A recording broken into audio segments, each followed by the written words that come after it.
Welcome to Global Dispatches, a podcast about foreign policy and world affairs. I'm your host, Mark Leon Goldberg, editor of UN Dispatch. And in this show, we discuss topical global issues, have conversations with foreign affairs thought leaders and newsmakers, and give you the context you need to understand the world today. Go to globaldispatchespodcast.com to learn more. And now on with the show. Hey everyone, I wanted to introduce a new podcast on the block that will certainly be of interest to listeners of Global Dispatches. The podcast is called Rethinking Humanitarianism, and today I'm going to play for you the debut episode of this 10-part series. The podcast is co-hosted by Heba Aly, director of the independent newsroom, The New Humanitarian, and Jeremy Konyndyk, Senior Policy Fellow at the nonprofit think tank, the Center for Global Development. I've followed the work of Heba and Jeremy for many, many years. They are two of my favorite and go-to thinkers and analysts in the global humanitarian space, and now they have a podcast. Their series taps into some of the deep soul-searching that has taken place in the aid industry in the wake of the Black Lives Matter movement and the COVID-19 pandemic. Their show is a space for some in-depth conversation about big changes that are underway in the aid industry.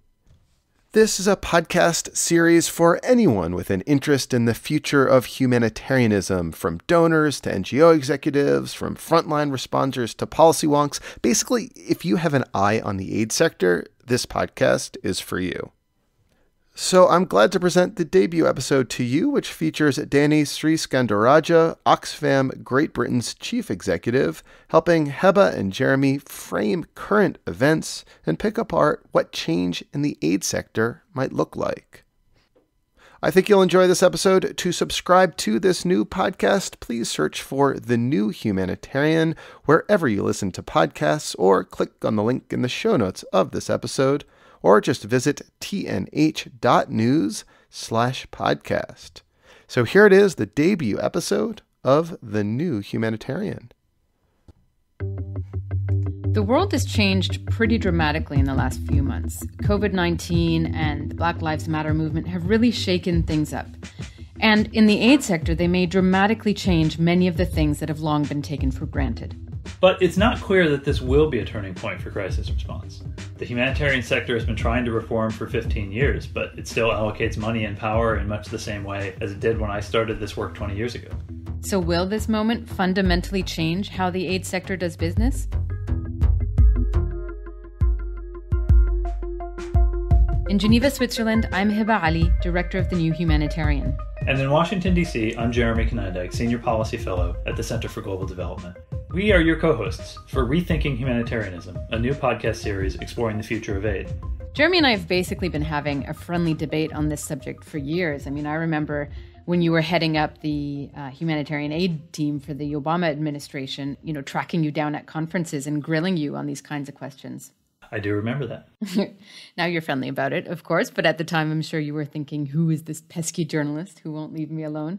But it's kind of neat to see that pesky journalist and the former government official now in the same virtual podcast studio. And those debates have certainly shaped and informed my own views on the humanitarian sector. And part of what led us to doing this podcast was a feeling that there's a gap in that kind of dialogue about the future. So in this episode, our first, we're going to talk about this current rethink happening in the sector. We've often seen in the past that expectations for change fall flat. The distribution of money and power in the sector are pretty resilient, actually, and it can be hard to predict what's going to drive big change versus a doubling down of the status quo. So, will this moment trigger a genuine rethink of humanitarianism? Or, as we've seen in the past, will it just tinker on the margins? Joining us today to talk about all that, and to examine what a global reset might mean for the aid sector, is Danny Sriskandarajah, the CEO of Oxfam Great Britain.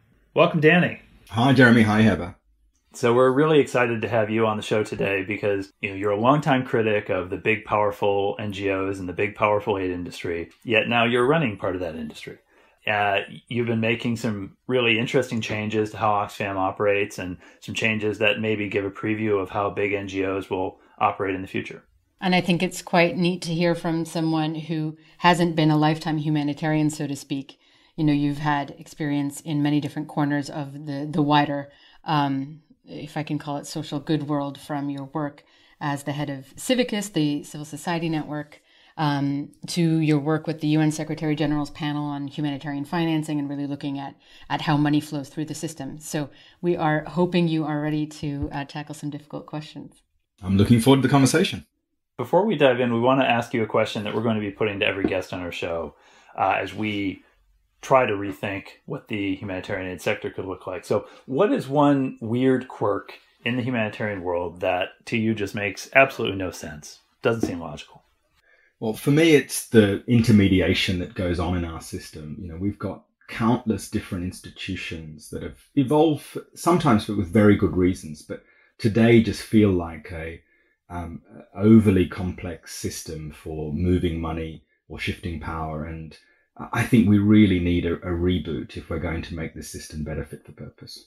What I have always found to be kind of immediately strange is in no other sector in the world would you have the same sets of agencies assessing the needs, responding to those needs, and then reporting back on the quality of their response, which would anywhere else be considered a conflict of interest, but in the humanitarian sector is just perfectly normal. I think the only place in the world where you would see logos on a latrine is in a refugee or IDP camp.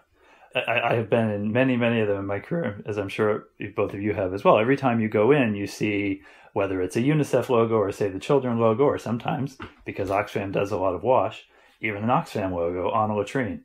I can only imagine what the people using that latrine must think of the fact that they have to see an NGO logo every time they do their business. But, it flows, like that illogicality flows from the business model, flows from this fact that, as you said, Danny, people have to brand down to the camp level on where their money flows in order to kind of claim credit, to plant their flag for what they're doing, even if that means putting a sticker on a latrine.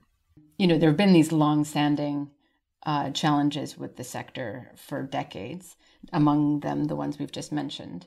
And now the world is just being so shaken up by, as I mentioned, COVID-19 and Black Lives Matter. And there feels like there's some real impetus for change in a way that we haven't seen in the past. So to your mind, what is the most kind of pertinent, urgent wake-up call that these recent developments have forced? What is the rethink that needs to happen right now?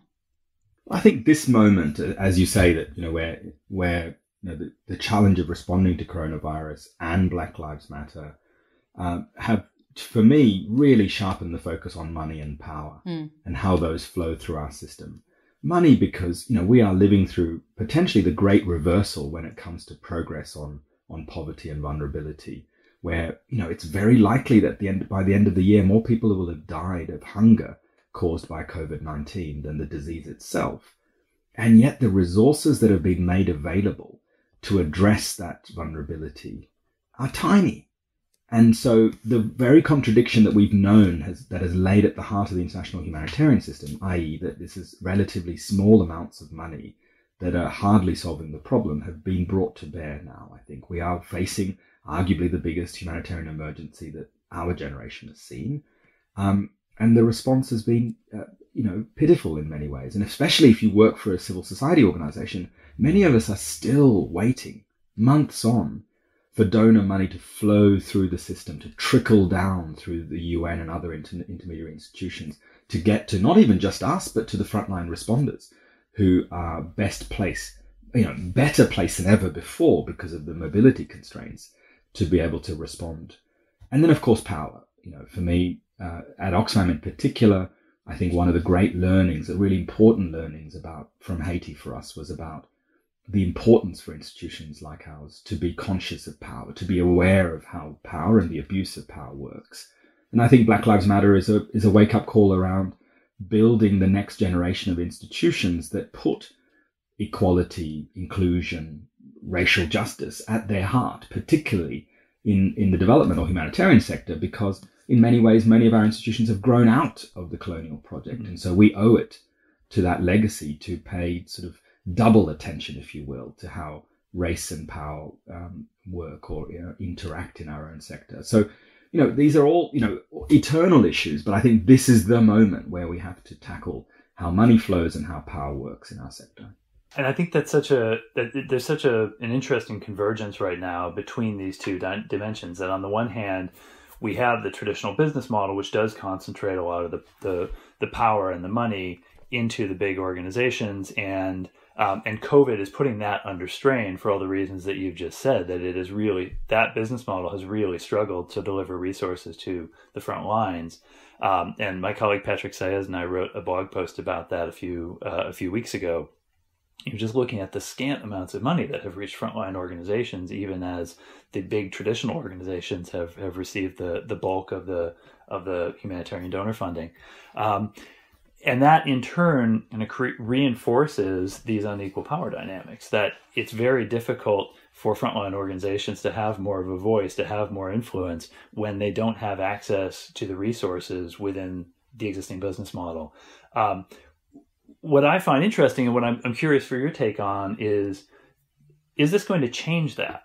Because I had hoped, and I had kind of expected, and Heba's written about this as well back in the spring, that the limitations of the current crisis, the inability to move people around the world as easily, the inability to deploy teams because every country is stretched everywhere, so you can't really surge. I thought that might be the thing that forces a rethink and a new approach to how the system is being financed. And instead, I think what we've seen is a doubling down, that everyone has kind of retreated to their familiar corners and worked through their familiar systems. So what's your take on what it would require to begin changing some of that? And are you optimistic based on what you're seeing that, maybe there is some movement in that direction? I'm optimistic from what I'm seeing, certainly from what's happening around the Oxfam Confederation.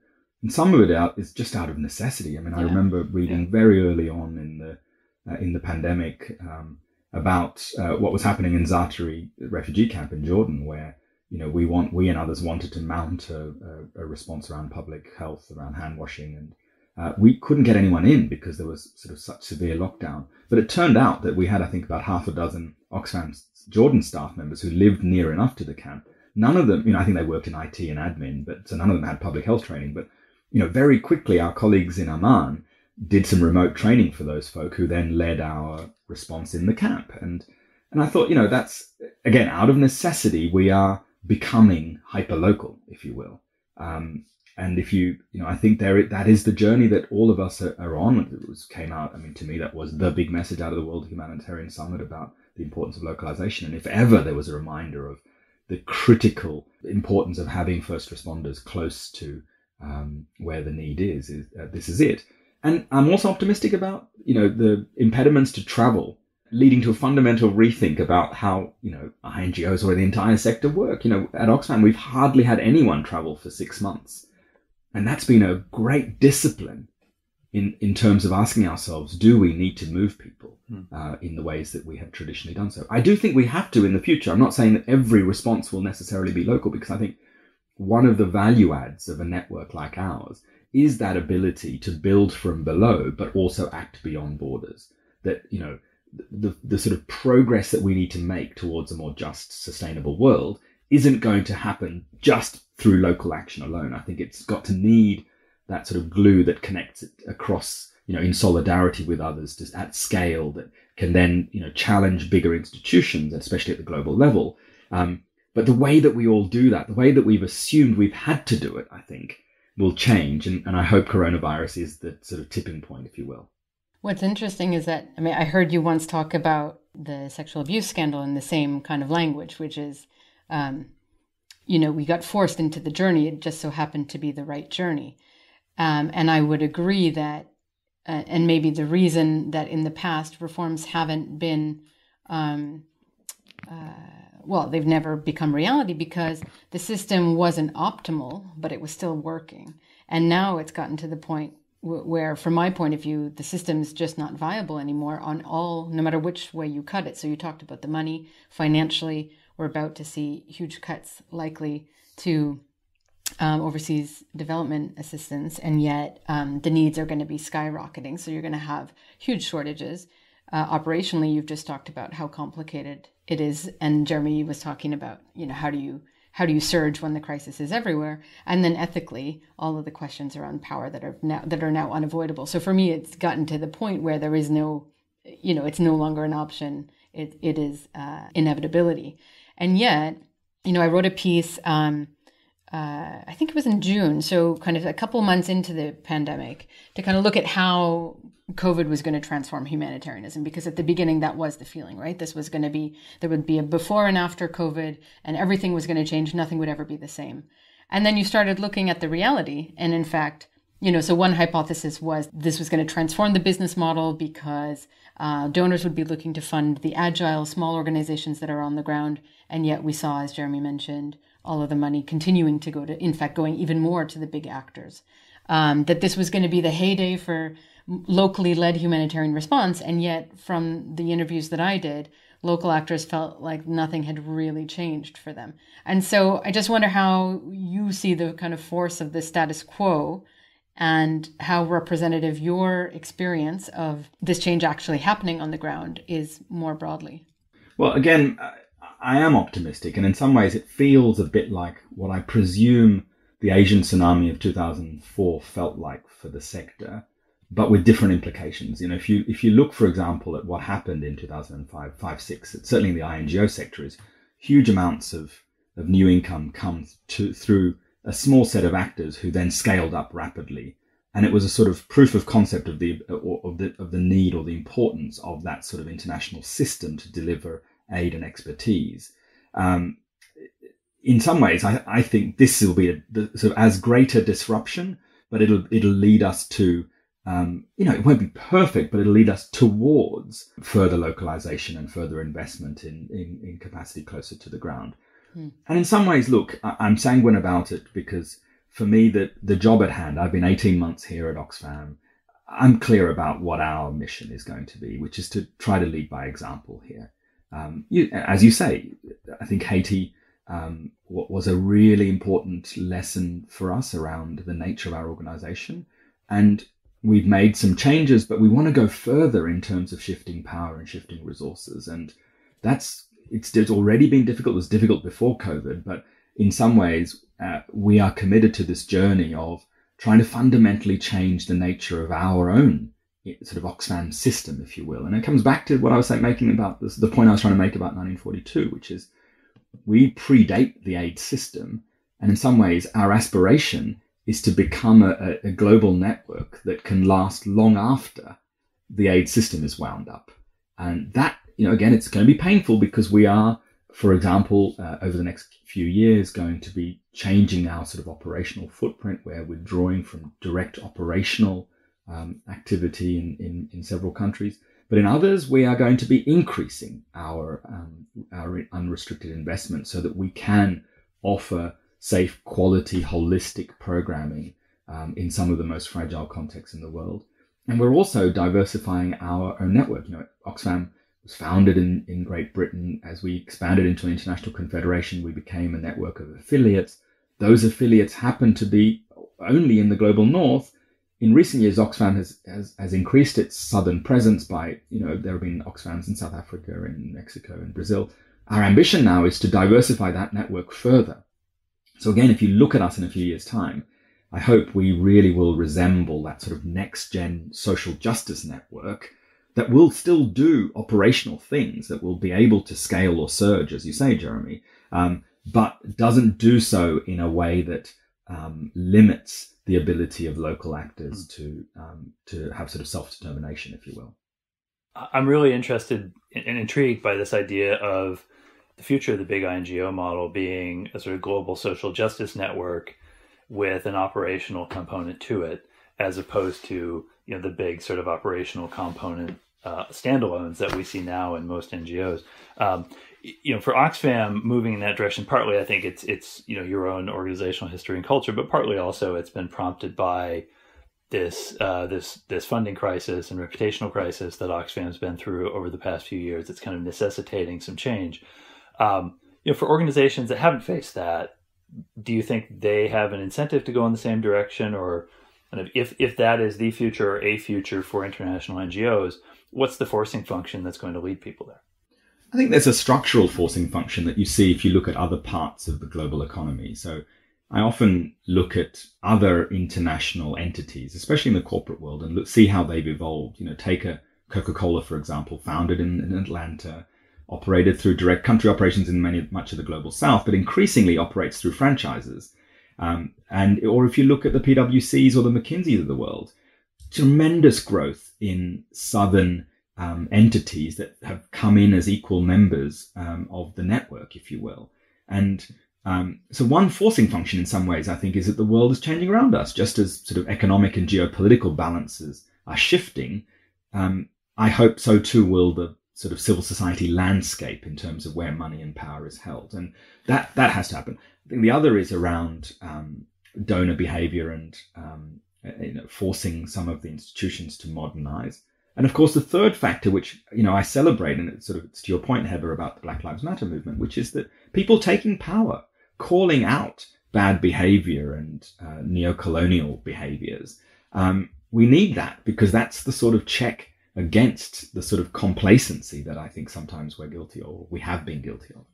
So can you walk us through what it looks like to try to change an organization from the inside the way you're doing? Because I talk about rethinking humanitarianism all the time, and I feel like people are looking at me thinking, we get the vision, but we have no idea how to make it a reality. And it feels so far removed from the current state of play to say we're going to withdraw from 18 countries. I mean, that's huge. So how did you get there?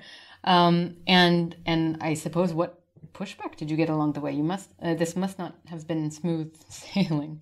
Yeah, it hasn't been, but it's been better in some ways than I had expected. I mean, right from even before when I applied for this role, I said, look, you've had a safeguarding crisis that you need to address, but really your fundamental challenge is you need to reimagine what you're for and how you add value in the rest of the 21st century. I didn't even think I'd get an interview, and yet here I am. And that's, I think, because the Oxfam GB board realized that this sort of fundamental change was the best way to respond. I also think, if I think about conversations with my Confederation colleagues, when we come together as a network, the last 18 months have been far more cohesive and productive than I had expected, because I think in our case, maybe we're unusual. We really do share this sort of drive towards reform and modernization, because the platform has been burning in some ways for us, and we need to show that we are modernizing and adapting and learning from the past. But the other bit that's been really important for us is we are multi-mandate, or very broad. We're not a single issue organization. And so for us, it's been about thinking, well, we don't want to retreat into becoming a single issue organization. There are plenty of others who do a great job in their own areas of specialism. But how do we retain a focus and show clear value add? And for us, that journey has led us to think about fragile contexts and, the most difficult operational environments. So we're, increasingly those areas, those countries we're going to be investing more in are the Yemens of the world, or the Syrias of the world, the DRCs of the world, where I think local capacity is weak, definitionally in some ways, if you're talking about a fragile context, where INGOs can and do add value, and where I think, for me, the sort of penny dropped when I visited Yemen last year, where I saw almost sort of the Oxfam aspiration work potentially at its best, because we were there delivering humanitarian programs in the north and the south, and in hugely difficult contexts, with all sorts of challenges, but delivering life-saving work, if you will. At the same time, to me, I encountered these examples of the sort of protection work that colleagues were doing, often with local partners. So it wasn't just about piping water or building the toilets with the logos, Jeremy, but it was also about making sure that we are taking protection seriously and that we are taking civil society strengthening seriously. And then the third bit of the sort of Oxfam puzzle, if you will, or the Oxfam offer is, back in the UK, we're taking the UK government to court to challenge the legality of arms sales to the Saudi regime, because of the humanitarian impact in Yemen of those weapons and ammunitions. And if you take that together, you get the role that we can play, that we are there to do the sort of human interventions in a sort of holistic way, but above country, if you will, we're also adding value in terms of standing up and speaking out. It's always full of all sorts of tensions. And to your point, Heba, not everyone has exactly the same vision, but I think in Oxfam, maybe we're unusual. The stars have aligned broadly enough around a certain vision, which I do think we share and we're committed to trying out. And I imagine part of the challenge there for you as a CEO is that you have to do all these things. You have to move towards a big, compelling vision for the future of the organization. But you also have a change management process. You have to keep the lights on. You have to meet your payroll every month. You have to do the day-to-day business of running a big bureaucracy. So, how do you decide when you're close enough to that vision, or you've gotten there, and how do you approach those trade-offs of kind of the deeper transformation with the day-to-day practicalities of the organization? Yeah, I'm grappling with that as we speak. We are in the middle of a very difficult and painful change process in Oxfam GB, where we've unfortunately had to reduce the several hundred posts here in Oxfam in the UK. That's never easy because these are amazing colleagues who are deeply passionate about our mission. But in some ways, in order to keep the lights on today and to give ourselves the best chance of thriving in the future, I think we have to change. And that's, in our case, it's also about shifting resources to other parts of the network so that we don't remain so sort of heavy in the north, in the global north. I think it's also about being clear about the sort of the journey that we're on, and that's, to me, that's as important to be clear with our supporters as it is with ourselves. And again, I don't know about other contexts, but in the UK, if you look at the proportion of people who've said they donate to international development charities, that proportion has fallen from 30-odd% 5 years ago to 19% late last year, and that's before COVID. And so we're in an environment in which trusts in charities and NGOs has fallen, where there is a very competitive market, and in the UK, and I suspect elsewhere as well, the sort of interest and support for international development is falling. And so, again, one of the value adds of INGO networks like ours, who can bring unrestricted income to the picture, is that we can inspire people who are our supporters to volunteer their time, donate their clothes to our shops in the UK, or donate money to us. And we also, part of this is also about refreshing the offer, if you will. Because, again, there's lots of evidence to suggest that, particularly for international development, donors are a bit tired of the story of broken Africa, or the messaging of helpless people, and we need to refresh that as well. And so there is a complex set of challenges there as well around organizational sustainability.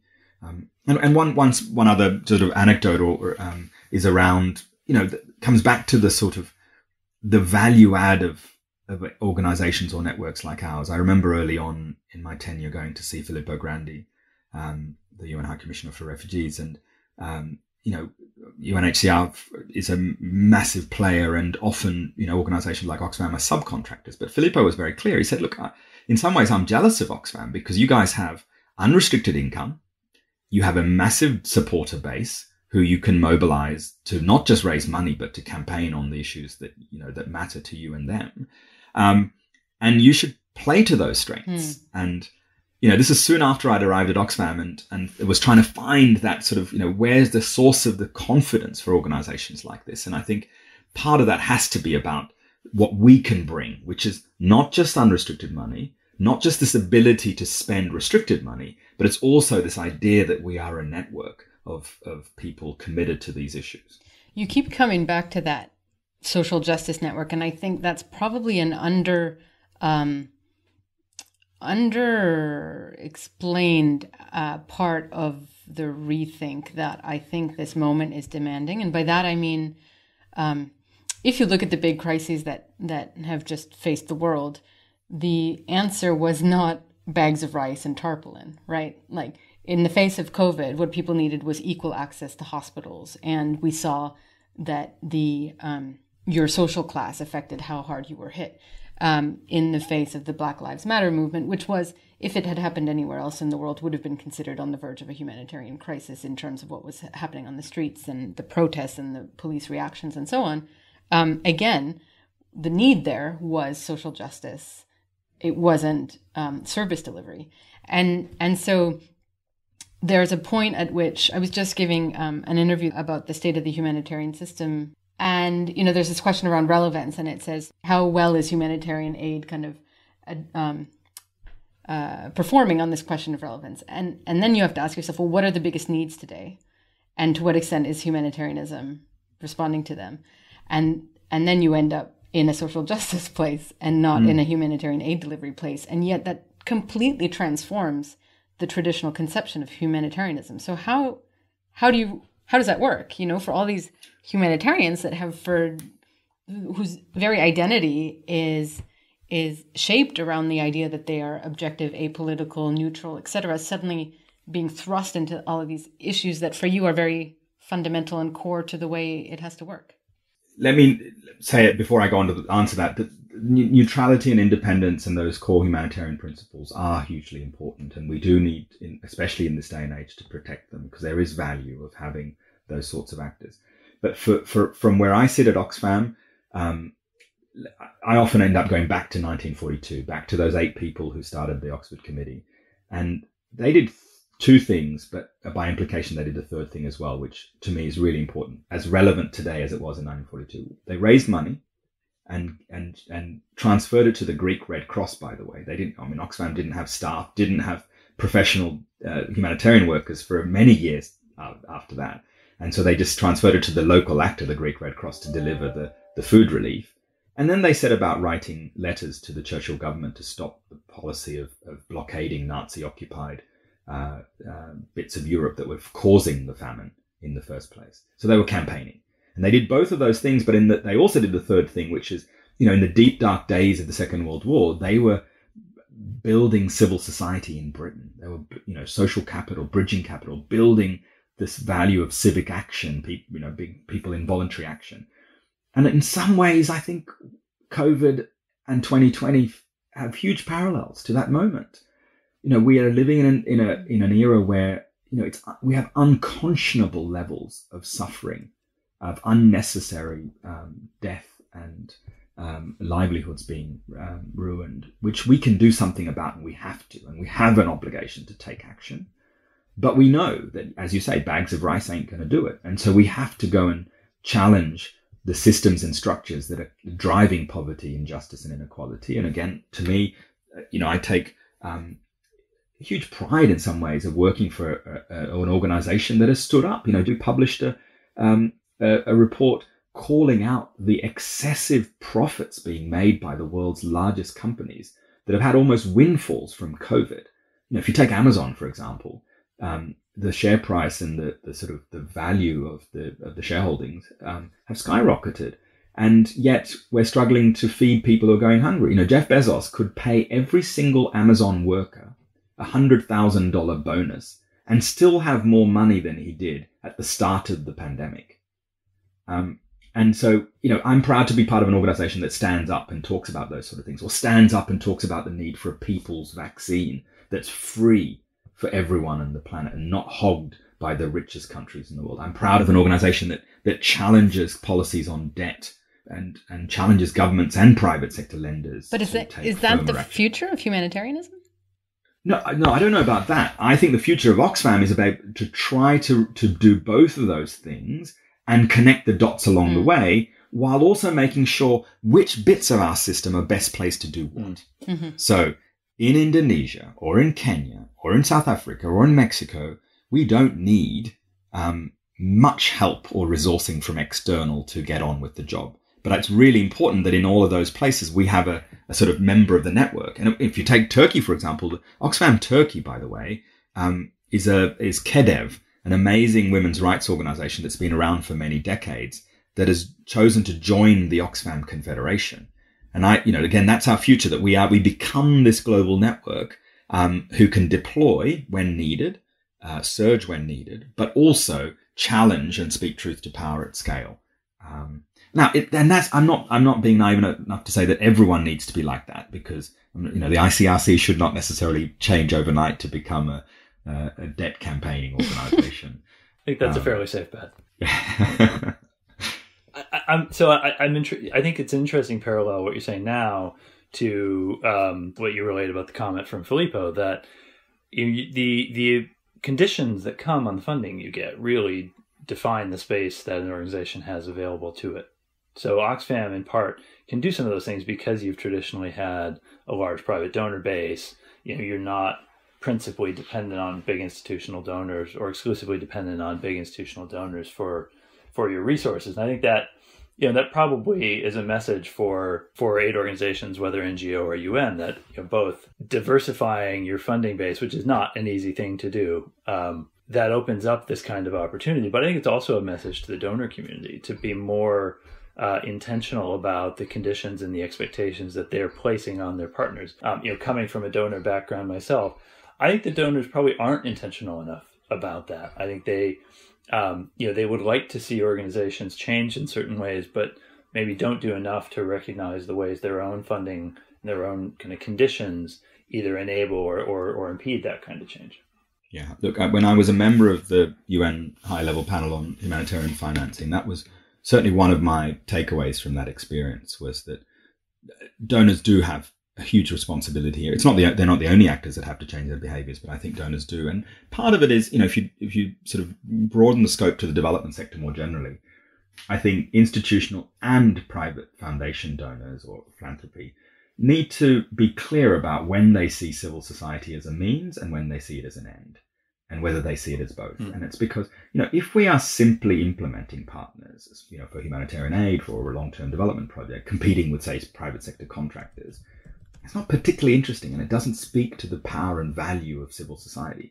But if you see a strong, resilient, independent, vocal civil society as an end in itself, and you're committed to that strengthening project, you might behave differently. You might do different. You might fund differently with more unrestricted or core resourcing. You might build in that flexibility and adaptability. Again, COVID response. So much of colleagues' early days in this COVID response was spent talking to donors about repurposing existing grants. And in some cases, that was relatively easy to do because donors understood and said, go on, just get on with it, deliver. But in some other cases, it was more difficult because you have to go through the bureaucratic machinations of a system that's been built on conditionality. Yeah, and to that point, there was a report, I think in the New York Times, that USAID's COVID funding was delayed pretty significantly because they were arguing amongst themselves over branding requirements. These, we get in our own way sometimes. And this is maybe just to conclude, Danny, like the thing that I keep struggling with in my mind. You're talking about this incremental approach that you're trying to take within Oxfam, but it also depends on so many other players for it to have the kind of wide scale impact that I think many people believe this moment demands in terms of transformation.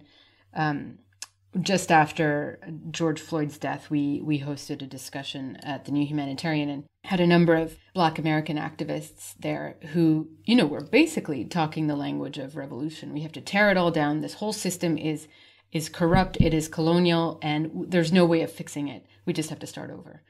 And I'm struck because we're about to, as you know, publish a series of commentaries on the future of aid, and we had asked you to submit one, and there was a line in it that really struck me, which is that we don't have to wait for how did you put it? We don't have to wait for the systematic overhaul to start doing better, and yet that's really hard. So, what advice would you give to others that are kind of thinking about this on the way forward, and keeping in mind that there are all those people that are kind of ready to burn the whole thing down? Yeah. Well, I think I'm not going to bet on whether change is more likely to come from within or without. Because I think each of us, each institution needs to work out, or each person needs to work out where they might fit, how best are they placed to sort of contribute to the project. And it might be that, in some cases, taking power, a radical rethink, entirely new institutions that work in different ways with different incentives might be exactly what we need. But on the other hand, I happen to work for one of the larger and, bits of an institution in this ecosystem. And I think that's the responsibility that we have, which is those of us who are within the system need to transform and to change as best as we can. And that's the sort of journey that we're on. It's going to be very difficult, to your point earlier, Jeremy, to know, when and how we've been successful. The project, and especially because this is going to be ongoing, but it has to happen. And it comes back to, for me, I keep coming back to what is civil society for? Yes, we are there to, as a force of compassion, as an actor to get things done when states and markets have failed. But we also have these other roles that are really important, and in some ways even more important today than they were, say, a few years ago, because of democratic decline, of closing civic space, of collusion between political and corporate elites, and the rise of nationalism. And so I think each of us, each institute, particularly in civil society, have to work out what's our role in this picture, and be bold and be brave about where we want to add value. And again, I've been spending all of this time talking about Oxfam, which is a peculiar and in some ways an outlier on the rest of civil society, right? The vast majority of civil society is informal, it's small, it's networked in a different way. It works through different processes, and I think we need to celebrate that diversity and sort of build off it, if you will. But it can't come at the cost of where we started this conversation, which is a sort of suboptimal landscape where we just have too many people doing too many things that confuse and sort of block progress. And it comes back to your fundamental question. Is this a tipping point? Is this a turning point? I certainly hope so. And we will do, and I hope I will do as much to make it that as I can. Danny, thanks so much for joining us for this conversation today. It's been really, really insightful. We want to end on a question we're going to put to every guest, which is, what is your $1 million wave of magic wand idea for the humanitarian sector? What would be the kind of big, radical, maybe unimaginable idea or shift that you think could have a hugely meaningful impact on the work that we do? Can it be billions or trillions? Sure. Don't limit. You can add as many zeros as you like. I think you can go to town. As many zeros as I want. A global fund for social protection. I think, there's been increasing talk about universal basic income, about social protection floors. And I think, one of the lessons I hope from COVID is that we do need to get serious about what we as humans offer each other as a basic minimum. And we need to fund it. And it won't cost much. It'll be trillions. Just billions probably. And trillions. But far less than we've been spending on fiscal interventions to prop up airline industries or whole other sectors in recent months. So, Jeremy, when you're back in government one day, you can keep that in mind.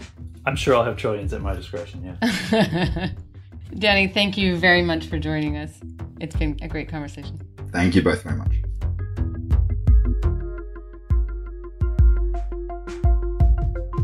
This was the first episode of Rethinking Humanitarianism, a podcast series exploring the future of crisis response, brought to you by the New Humanitarian and the Center for Global Development. If you've got any thoughts on Danny's $1 million or $1 trillion idea or anything else you heard today, do get in touch with us. You can tweet your comments at CGDev and at New Humanitarian with the hashtag Rethinking Humanitarianism. Or if you're feeling a bit more adventurous, record an audio note and send it by email to RH Podcast. That's RH for Rethinking Humanitarianism Podcast at thenewhumanitarian.org, and then we can actually play it on the next episode. And in that next episode, we're going to be looking at how we got to this point. If the humanitarian sector is a kind of flawed superhero, then we will be exploring the Marvel-style origin story. The Rethinking Humanitarianism series is hosted on the New Humanitarians podcast channel, so make sure you get all of the future episodes by searching for the New Humanitarian on your favorite podcasting platform. If you like what you're hearing, please review it, please share it, send us some feedback. As you probably figured by now, Jeremy and I are both kind of wonky and love this topic to death. So if you're interested in more, you can head to thenewhumanitarian.org, where we've got a whole series of articles on rethinking humanitarianism, or check out cgdev.org, where Jeremy and his team have been doing a whole whack of research on humanitarian reform. Thanks so much for listening in on the Rethinking Humanitarianism podcast. Please join us next time. And we'll figure out how to say humanitarianism without stumbling. We really will. God, every single time.